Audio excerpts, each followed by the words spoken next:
જય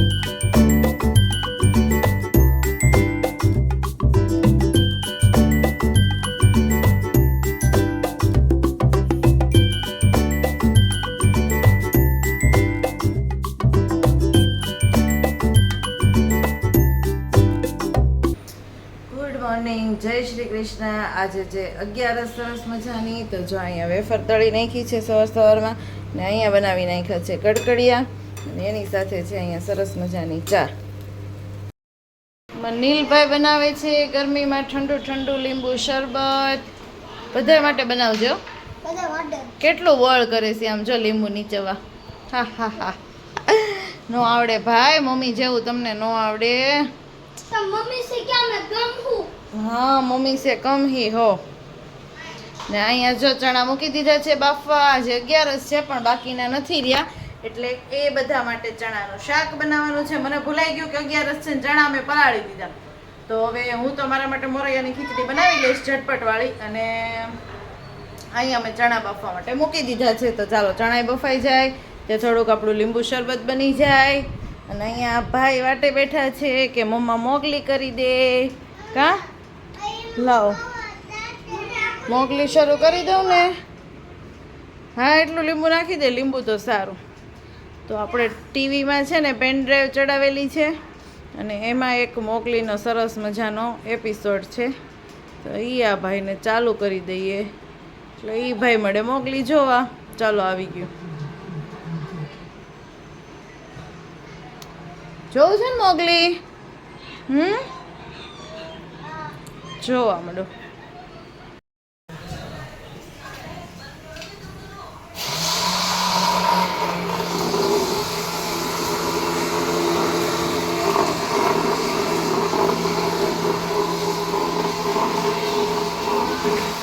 મસ્ત મજાનું શરબત બની ગયું છે. ગરમીમાં પીવાય એવું ઠંડુ ઠંડુ લીંબુ શરબત છે. ખાંડ ઓછી છે એટલે એનર્જી બૂસ્ટર રહી તે રે અને મજા જ આવી જાય.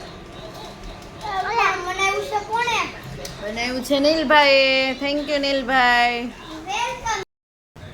જો હું બનાવું છું ચણાનું શાક ગ્રેવી વાળું.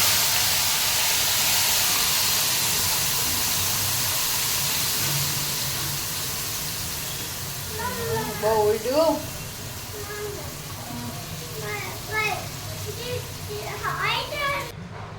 અહીંયા મોરૈયાની ખીચડી બને છે મારા માટે 11 છે એટલે.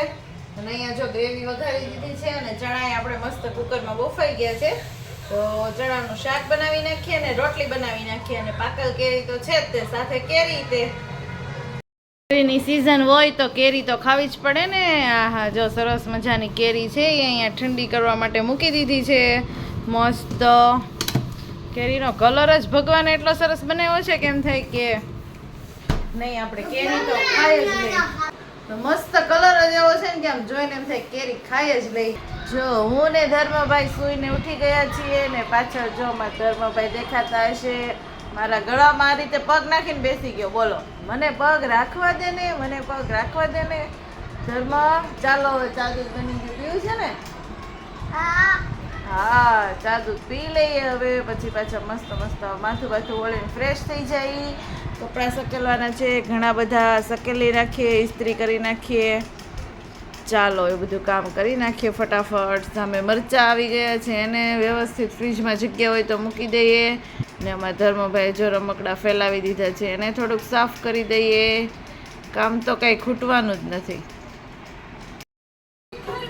વાગી ગયા છે જો સાંજના 7 વાગવા આવ્યા છે અને અમારા ધર્મભાઈ જોવે છે ટીવી. તો મેહુલ ઘરે આવી ગયા છે વહેલા. તો એ કંઈક મને પહેલાં ફટાફટ જમવાનું બનાવી દે. તો મેં કીધું લાઈ એને આજે ટિફિન મોકલવું નહીં એટલે એને ફટાફટ થોડુંક મોડું જ જમ્યું હતું તો એને ચા ને ભાખરી ખાવું છે. તો મેં લાઈ પહેલાં ફટાફટ ચા ને ભાખરી બનાવી દઉં. બીજું બધું પછી. તો ચાલો પહેલાં ફટાફટ એના માટે ચા ભાખરી બનાવી દઈએ. પછી બીજા માટે શાક ને એવું બનાવશું. એ મારે પણ 11 છે તો બીજું કંઈક બનાવશું. તો ચાલો પહેલાં ફટાફટ એના માટે ચા ને ભાખરી રેડી કરી નાખીએ.